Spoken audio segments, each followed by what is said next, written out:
18व्या वर्षी तुमच्या मुलांच्या एज्युकेशनसाठी जर तुम्हाला 50 लाखाचा कॉर्पस जमा करायचा आहे तर त्याच्या आत्ताच्या वयानुसार किती अमाऊंटचे एसआयपी करायला लागेल आणि किती वर्षांसाठी एसआयपी करायला लागेल हे आपण या व्हिडिओमध्ये बघूया।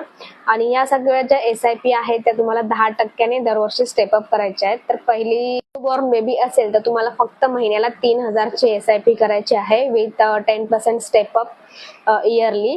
ही एसआयपी तुम्हाला 18 वर्ष ठेवायची आहे। 18 वर्षानंतर या एसआयपी तुम्हाला 50 लाखाचा कॉर्पस जमा होईल। दुसरं आहे, तुमचं जर मुलगा 3 वर्षांचा असेल तर तुम्हाला दर महिना 5000 ची एसआयपी चालू करायची आहे 10% स्टेप अप इयरली। ही एसआयपी तुम्हाला 15 वर्ष कंटिन्यू ठेवायची आहे, तेव्हा तुमचा 50 लाखाचा कॉर्पस जमा होईल। तिसरं आहे की जर तुमचा मुलगा 5 वर्षांचा असेल तर तुम्हाला 7500 ची एसआयपी चालू करायची आहे, ते पण 13 वर्ष। वर्षामध्ये तुमचा 50 लाखाचा कॉर्पस जमा होईल। जर तुमचा मुलगा 8 वर्षांचा असेल तर तुम्हाला 13,000